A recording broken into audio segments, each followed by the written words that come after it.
My name is Edwin Zapata, author of the Amazon best-selling book, Your Next Step, New Tools for Financial Abundance Now. I'm Geraldine Carrier, the author of the upcoming book, Wild Woman, Master the Art of Pride, Presence, and Productivity. A book can be more than just stories. It can engage your audience, create opportunities, generate leads, but only if you have the book work for you. BCBtv presents Message to Millions, where we spotlight authors and get their message to millions. Hey everybody, welcome to Message to Millions, Author Spotlight, where we spotlight authors and get their message to millions.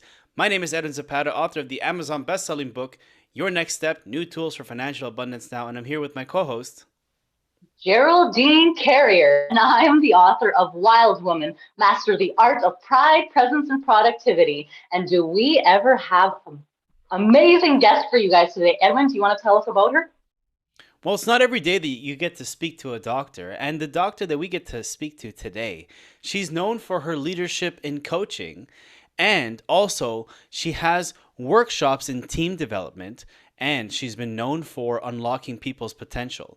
She's the author of the book, The 7 C's of Global Leadership, an inward journey tapping into your potential.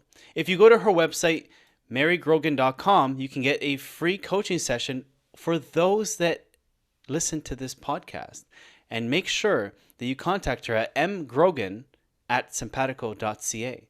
And of course, without further ado, our guest is none other, the one, the only, Miss Dr. Mary Grogan.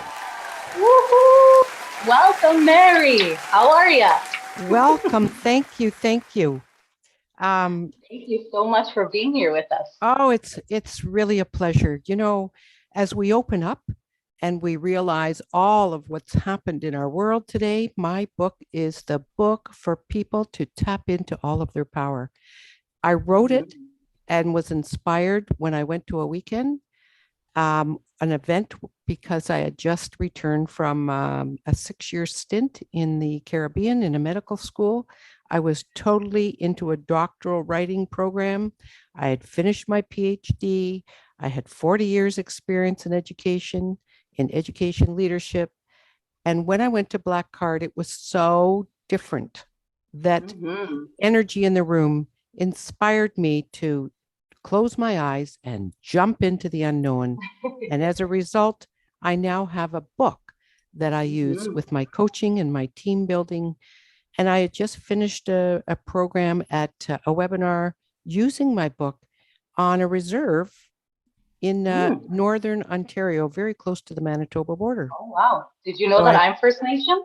Yes. No, I didn't. Yay! Well, okay. So I want to jump into all the things. There's so I get excited on these because there's so much that I want to ask you and tap into because, you know, our leaders want to know all about this stuff. So you were talking about the word leadership, right? So I want to ask you, what does leadership mean to you? The leadership to me means the courage and the consciousness to empower those around me to jump on with me and create social change. That's why I wrote the book, and that's what I believe in. I feel now that this COVID has shaken up the world, that the book that I wrote prior to COVID and didn't allow me because of COVID to deliver it before COVID, it actually came out during.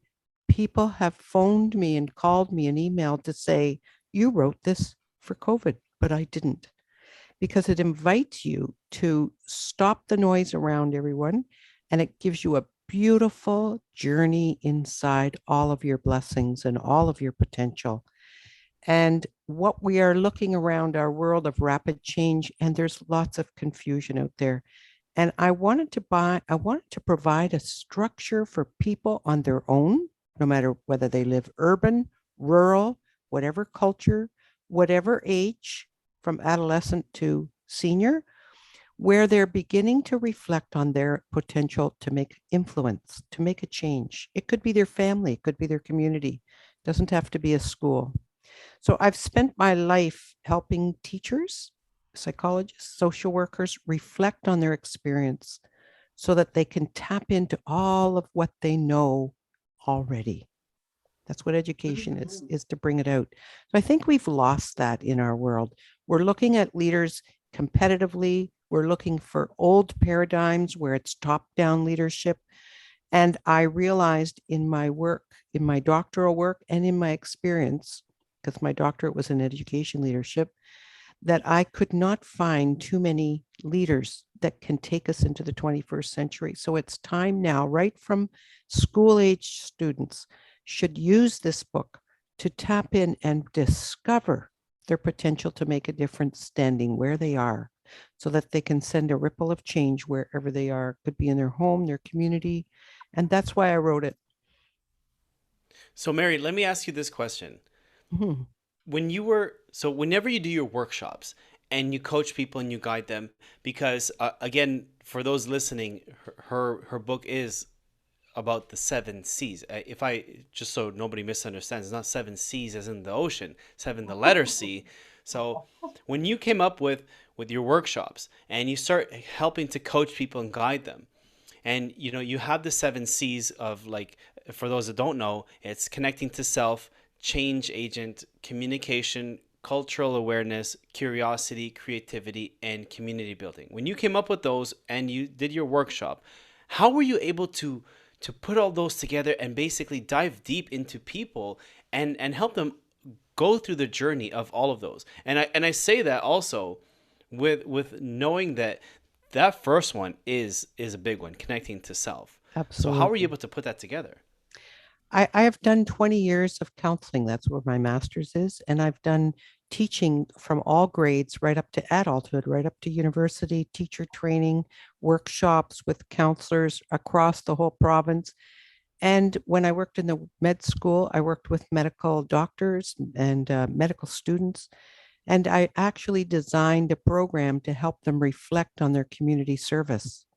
And when I discovered by my questions around what beliefs they had when they entered the community service, and then what are some of the things they discovered about themselves. Some people had no idea they were gifted with children.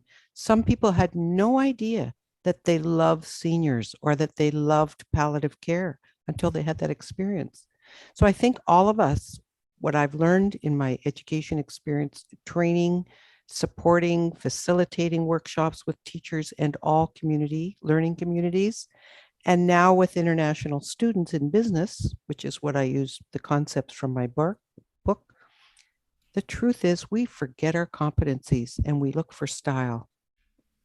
Our world pushes us to be stylists, to look a certain way, but I'm interested in the inner work. And as we travel the world around the 7 C's, I use that metaphor for the C competencies, and that's what C stands for. Every one of us, depending on our age and stage in life, are aware of how competent we are. And when we're invited to be a leader, many people do not have the courage to jump on because it's so unknown and it's scary. Let's face it, everybody gives leaders a hard time. No matter how good you are, you're going to be picked apart and labeled and caused all sorts of grief. So I wanted to give something where people would grab onto their own potential and dig deep and have a framework that at each location, just like when you go to the 7 C's and you stop on an island, you stop on a port and you gaze around, I'm asking you to gaze inside because everybody has incredible power. And we often get to the end of our life and nobody's talked about competency and nobody's talked about the gifts and whether or not you're aware of them. So you don't What I have like to about have your a style of formal. coaching, Yeah. Mary, Mm-hmm. what I love about your style of coaching, Mary, is you really do a lot of inward work, like how you're Mm-hmm. sharing, right? Because a lot of coaches will be out there on social media, Facebook, Instagram, whatever the Mm-hmm. case is, Mm-hmm. and they talk a lot of fluff and they Mm-hmm. talk a big Mm. game because they're just looking to Right. dress Right. their clients or dress their people, Right. just to kind of look fancy, and it's all kind of gimmicky, if I may say Right. so. But you really do dive deep into getting people to do that inner work. Mm-hmm. And I want to ask you this because I know Jared's like dying to ask you something. So I just had to like throw this in there before Jared got in. Ask me anything. So so I wanted to ask, for the people that sometimes are skeptical, or I'm going to say arrogant or full of themselves, because I know Mm-hmm. for sure, and it must have happened, where perhaps you approach somebody. Let me rephrase that. Perhaps somebody comes to you looking for advice or coaching. They want to break different barriers that they may have inside of them, and you go with the the inward look of like look Mhm. at yourself and connecting to self. And do they ever think to them to say to you like, I know myself, or I'm good, sort of like kind of like this self arrogance where Mhm. they don't feel the need to work on themselves, which by the way, everybody, we all need to work on ourselves. So if you think that you don't need to, then you definitely need to start there. So Mary, has anyone ever come to you with that kind of attitude? I think the attitude most people come to me with is they're afraid to look at their self because they've lived in a world where they've been put down. So one of the C's is cultural awareness. And in our world, we cannot afford to not only know our own culture and to celebrate it, but we also need to be able to open our hearts and minds to communicating with those around us in the workplace. The world has changed. Look, even to work with somebody on Zoom. So one of the things I know for sure is many people would like leadership. They just want to know the skill. And I say, you don't need to worry about learning something external. It's already there. It's like the seed is there. It's like the seeds of competency, your capacity to build a community around you, and your capacity to understand conflict and what it is that we believe about conflict. No one that I've ever worked with, after one time when they rest, they use their own experience because I'm not giving it to them. They have it. So it's a real paradigm shift. The paradigm is every one of us has leadership capacity, even as a child. I worked with children for 40 years, and sometimes in collaborating with them, I had them lead with me or lead They're the me. best teachers. So what I've really have my structure is such a gift to people because they can go as fast as slow, just like when you're on a trip. When you're on a sailboat, you can port, stop, think of a question that's in the book that I raise, or just reflect on your experience. If you're more comfortable beginning with the thinking, oh, what did I think about this experience? Was it a great one? When I visit a new place, what would I like about it? Well, if I had an experience during my day, what did I enjoy? What disturbed me? What what uncentered me? What made me uncomfortable? And oftentimes when we look around, it's the competitiveness, it's the negativity, it's the toxicity, and we cannot afford to do that. Our marginalized people in our society are already trying to teach us things. And unless we stop, pause, take a look at what we've experienced and examine those experiences, we're going to be limited. So, my book is about creating leaders, every one of us, develop our own capacity. I'm not talking political leadership. So, if you work for a company, there is not anybody in the company that says, I wouldn't mind learning something. And they can do that in another book. Mine is, you already got the gift. You got the capacity. Let's shine the light. You don't have to share if you don't want. But generally, my experience is when I do a group, people are dying to share. And they can start with a thinking if that's safe, or they can share a feeling. So, right now, I need to tell you that the basic premise of global leadership, I was originally going to talk about the book being leading to be a global citizen. And someone said to me, do you believe citizenship changes? I said, yeah, but it's more in the leadership capacity. You have to be aware of your influence. So if we're trying to influence each other, I need to give people the skills to look at, what did I feel from this? What did I think? Is there a bias? Have I let other people in at the table? Have I left somebody out? Do I not know about certain kinds of people? And in Canada, we're just in a process of reconciling what we have learned and the harm done for colonization.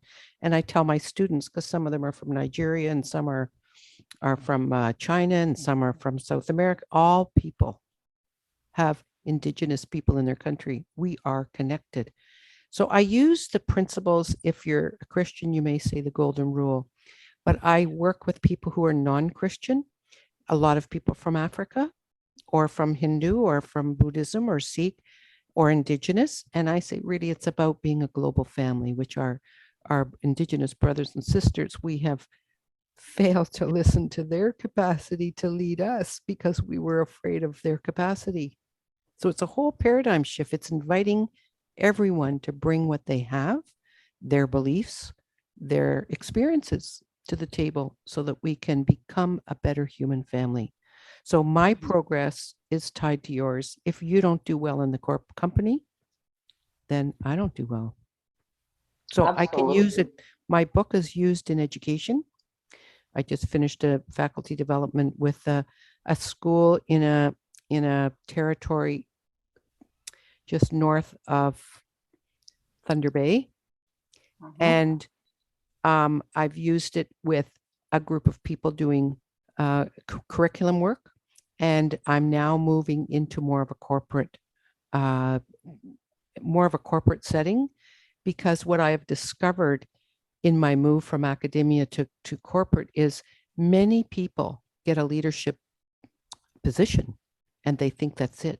But often we fail to support them to develop from their experience.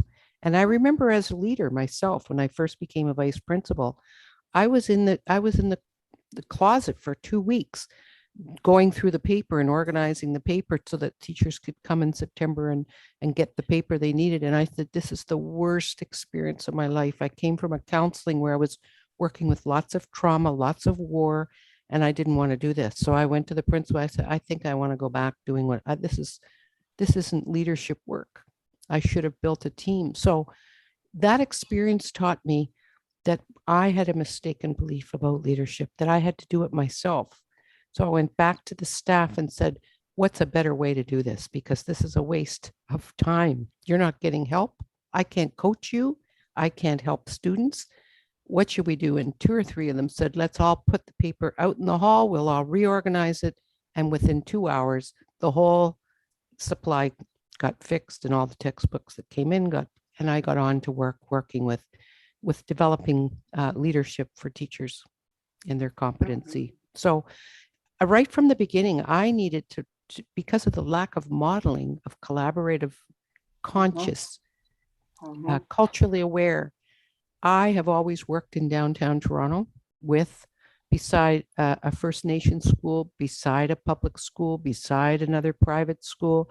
I work with refugees. So I have a real gift, and I had a responsibility when I went to that meeting at the Black Card. I was thinking of doing something personal. And it was only by really the grace of God that one of the team people said, what did you do your doctorate in? And I said, I don't think that I'm ready for a book. I've written for the last 4 years. I'm sick of writing. I thought it would be a fun thing. And they said, tell me about reflective practice. What did you learn? And I said, it's the single most important tool to build leadership. Getting people to pause, look inward, develop what they already have.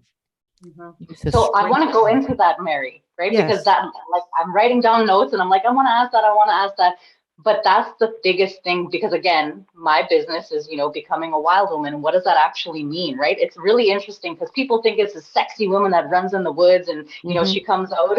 But actually being a wild person is actually the version of yourself that you hide away, because that's not, exactly.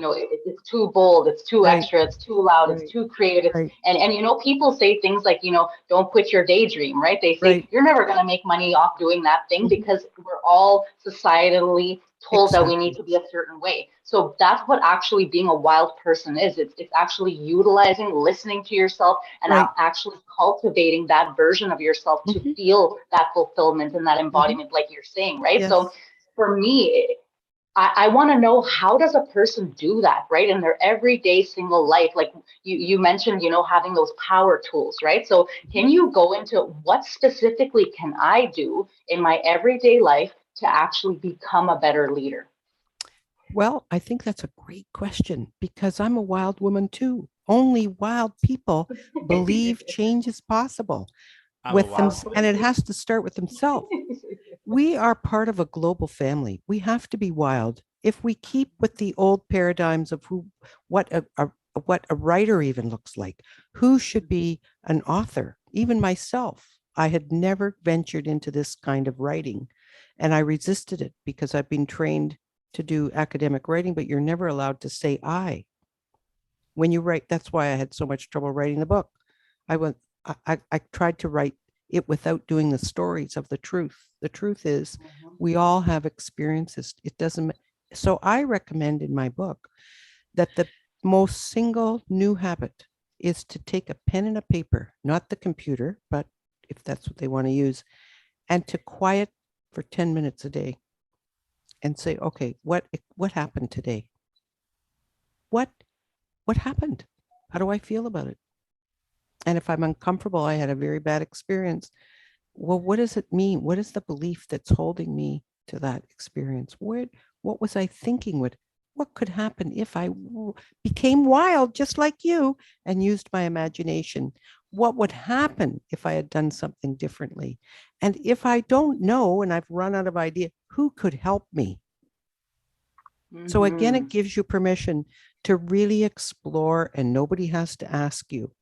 But if you're working on building team, as I've suggested with one of the groups that I am, every month they're going to take a C and they're going to work with themselves. They can share what they want, and they take 10 minutes a day, the whole place. Caretaker, administrative assistant, everybody should take 10 minutes at the end of a day and say, what was my experience? What's the one's experience that made me feel alive? And in your words, made me feel wild, where I took a risk, where my gifts were alive, where I had joy. Because we don't see a lot of joy with our leaders, do we? And we don't treat our leaders sufficiently with support because we expect them to do everything alone.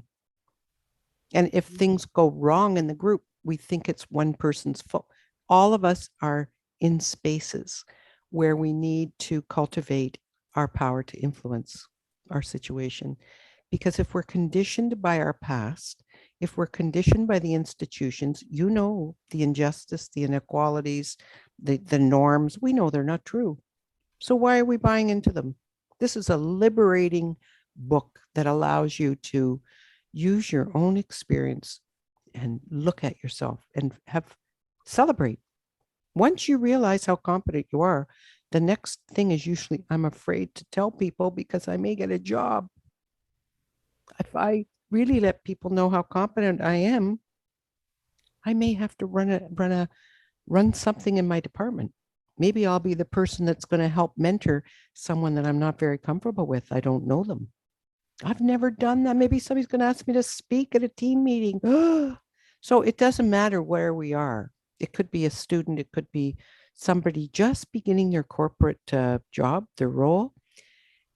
Two of the people that I've just finished some coaching with, one is a person who worked for the UN. It's a PhD in pharmacy and read the book and called me and said, please coach me. I never saw myself as a leader.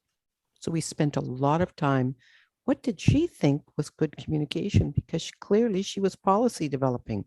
And then I worked with another person who was doing some work part-time as a security guard and having some difficulty with some people, treating her in a different way because certainly she was female and young and all of that. And she wasn't confident about how she was managing conversation when something was wrong, right? So the coaching came, she picked the C that started the journey and we worked through it. So it often is women, but I've had men too. I love how you just with your responses so far, like I've learned so much already. Oh, good. And I can see like I have right in front of me the list of the 7 C's. And as you've answered the questions so far and you've shared insight, I can see how you basically go from one C to the other. And you just let it flow. Right? And for those that didn't catch it, what Mary just shared with us, from the word that I got from it, although yes, it doesn't start with C, but it ties in, is fearless. Basically, be fearless. And she was sharing with us the C, curiosity, right? So for you to be curious, you must be fearless and Mhm. just be curious and basically go for it. Mhm. Take the plunge. Be okay with it. And don't worry about the imposter syndrome sort of thing. Mhm. And We all have it. We all have that imposter. 100%. It doesn't matter how much you lead. If you're a good leader, you'll know when those feelings emerge. And that's the difference. That's the power that the book gives you a chance to review. You may not feel comfortable with even coaching.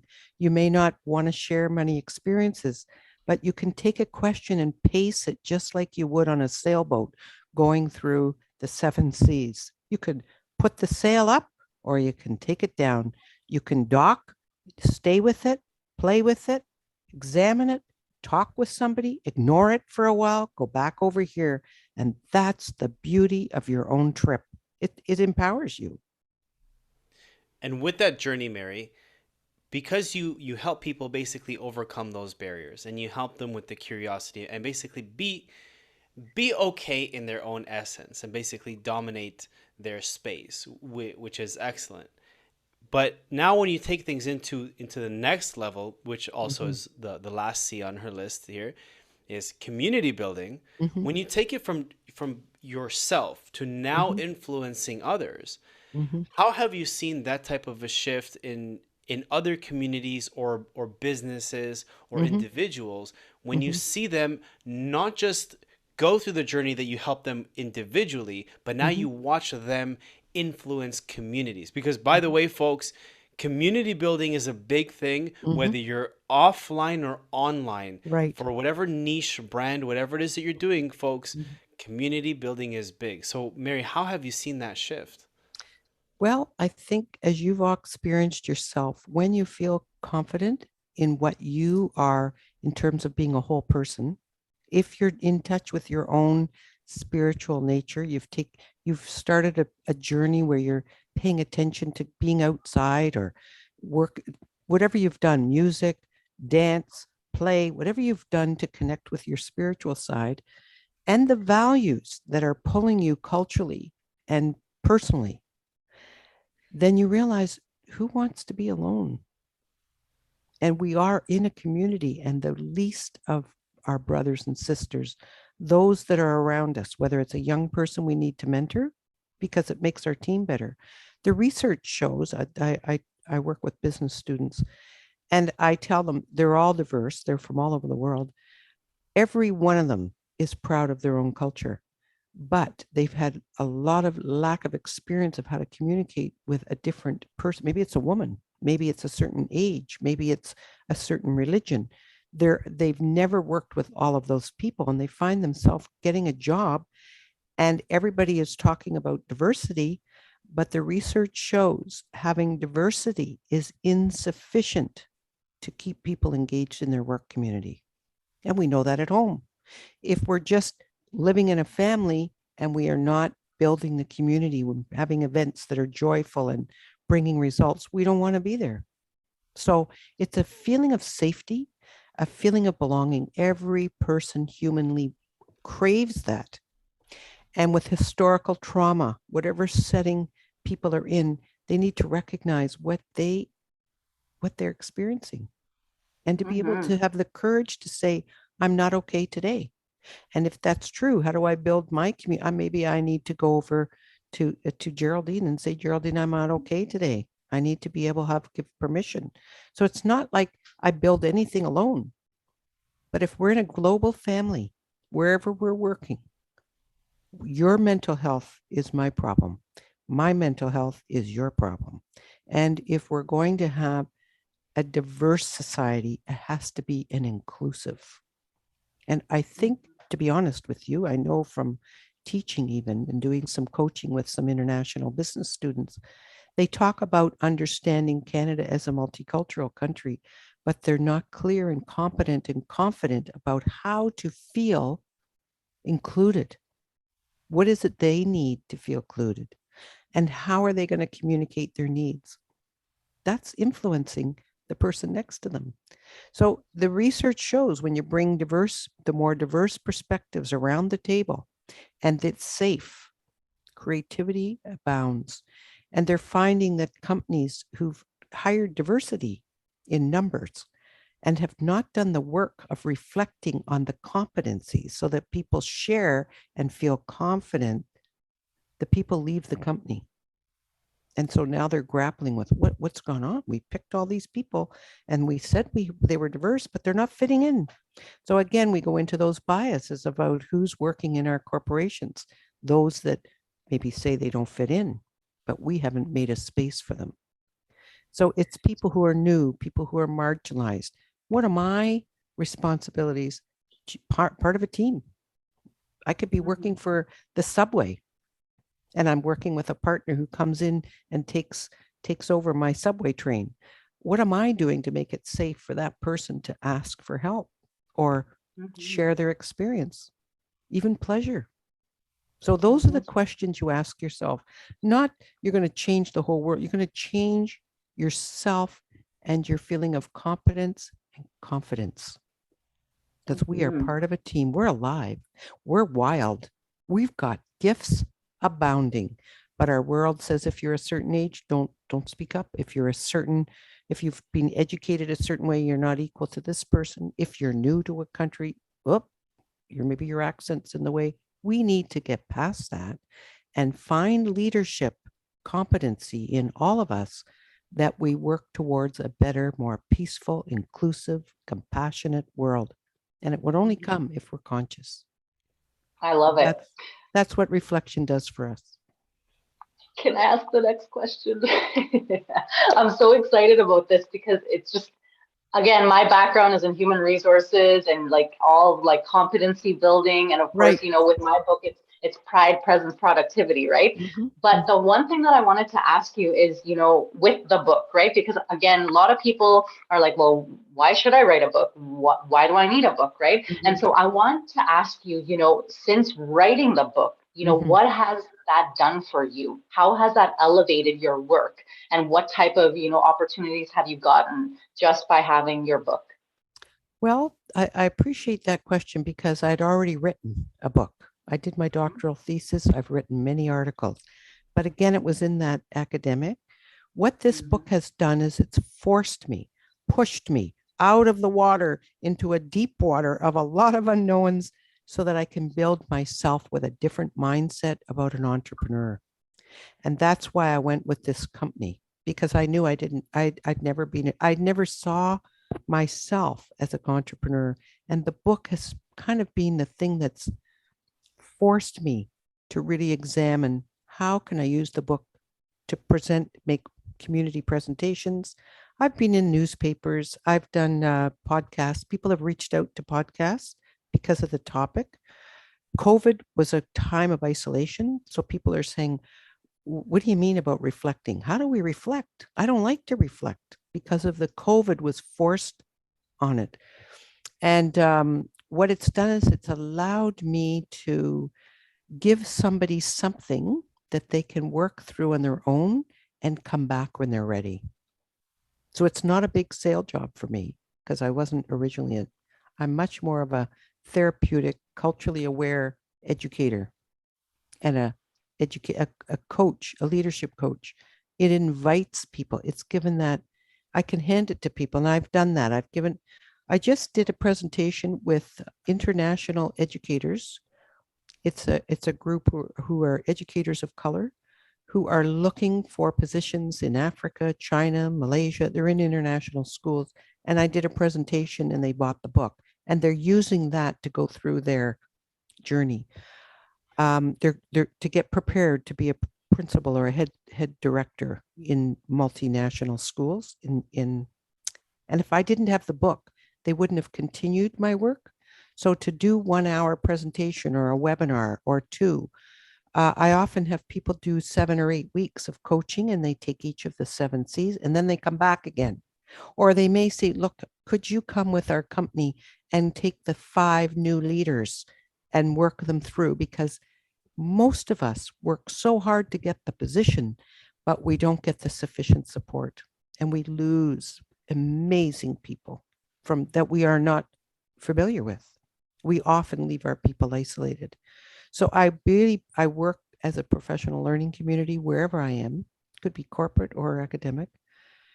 And so I've been invited to speak on podcasts. I've done a few podcasts. I have a mediation background too, so I did something around teaching children the art of communicating through conflict so that we could reduce violence, because that's a leader. We need to stop thinking the leader dictates for war. We need to think differently about a lot of things. And the COVID has disrupted enough to say, who are the thought leaders that can sort of sit with us and just have us stop, take a deep breath, close our eyes and look in, and touch our head, our heart, and our body and our spirit. Just pause. So I've used the book that way, and it will be used in 3 courses in the college, in the entrepreneurship program, because I teach from my book, cultural awareness, the self-awareness, the communication skills, the conflict resolution. And I use a reflective approach for all assignments so that their curiosity, they start asking questions and not try to look at answers. We need to start asking, what can I do from this day? What did it give me?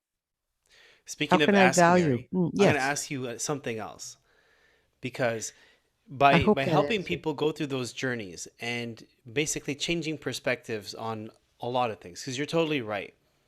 Now, when people listen and read your book, and for those that listen to this podcast and watch it, and they're listening to you, and they have that feeling of, I need to go through the 7 C's with Mary, but maybe they're Mhm, not too sure. They're kind of on the fence, half mhm, in, half out. mhm, How can that individual know that your coaching is for them? Now, I'm confident that it is. mhm, If, by the mhm, way, for anybody listening, if you mhm, if you think that it's for you, mhm, it's for you.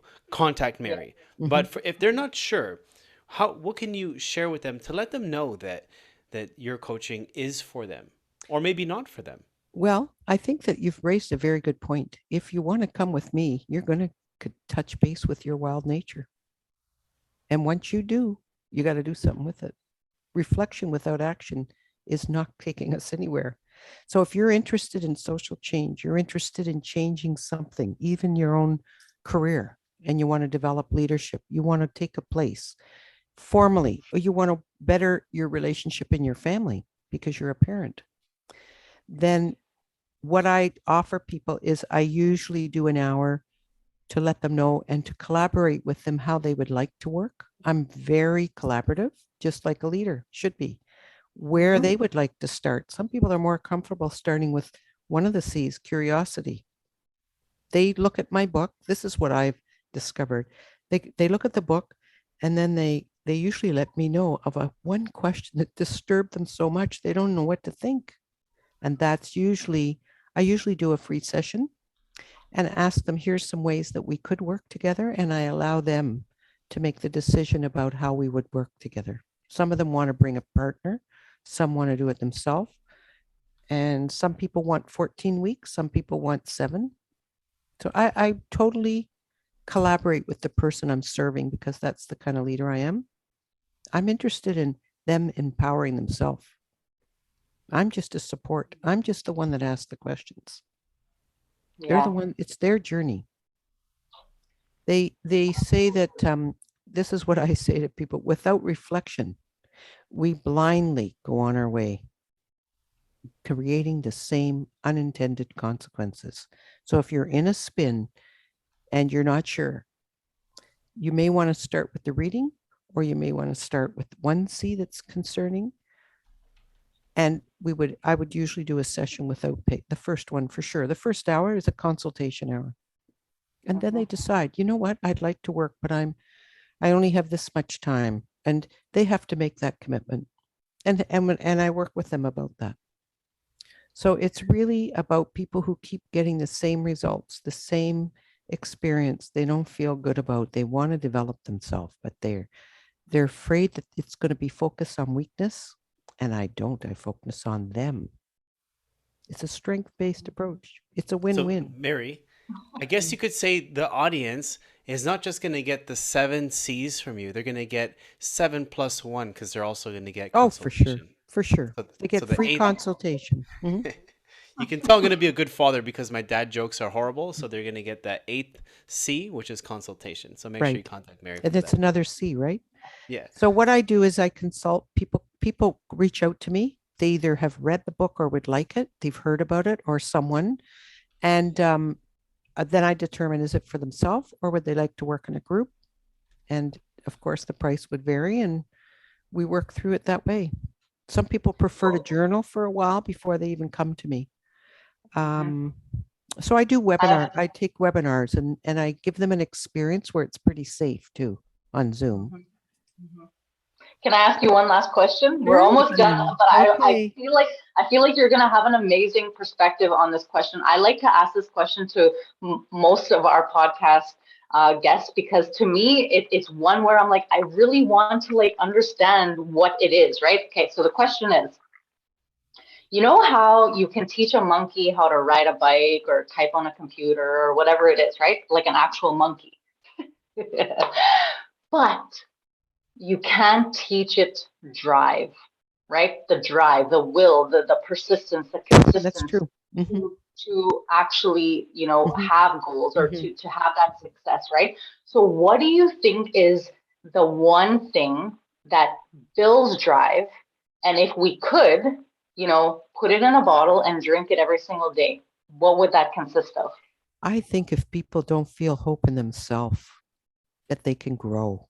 I remind people there is a light there. And I often begin with a dream. Go back to when you were a little kid, because that's how I got started. When you were a kid, what did you dream? If you had a magic wand, I've never asked this question and not got an answer. If you had a magic wand and you could change anything, what would it be? And if they start saying the way I look, maybe there's a reason for that too. Or maybe it's, I wish there was, more peace or no war, or whatever it is, it's okay. Everyone owns a dream because we're human and everyone wants to be loved. And it starts with loving ourselves. And everyone knows that the world we are connected. The supply chain over in China and Turkey and all the other countries have impacted us. If we haven't learned by now, we need to sort of celebrate our potential and not minimize. There's no room for shrinking who we are now. Right? So how can people get a hold of you? They can email me, mgrogan@simpatico.ca, or go to my website, marygrogan.com. They can look me up on LinkedIn, Dr. Mary Grogan. I'm on Instagram, but I'm certainly that's not my favorite one. But I have to say, if you're interested in a team, I do a reduction for the team book. And I'm open to negotiation depending on if you're a non-for-profit, because I've done a lot of non-for-profit, and corporate, it would be another fee. So I'm fairly flexible. I look at who I'm serving. The main thing is people have to celebrate their potential to make a difference. Every one of us is born with incredible light. Beautiful. Amazing way to end your the session that we've had with you. It's amazing because leadership is something that's really important to me, and this is something that I like to talk about a lot. And I think that the best leaders in the world are those that are able to pull out the greatness inside of you, and maybe you may not even see it inside of yourself, but they hold that light, that beacon, and they say, here, I'm going to hold this until you're able to hold it for yourself, right? And I want you to be bigger than me, I want you to be better than me. And I think that is truly what the definition of what a leader is. And of course, here at Black Card Books, we have the ultimate leader himself, Mr. Jerry Roberts, who is bringing Black Card Books to you in this podcast, Message to Millions.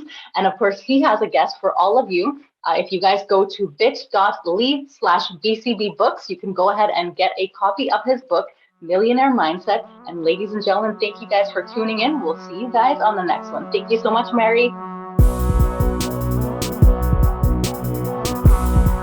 BCBtv. Believe, create, become.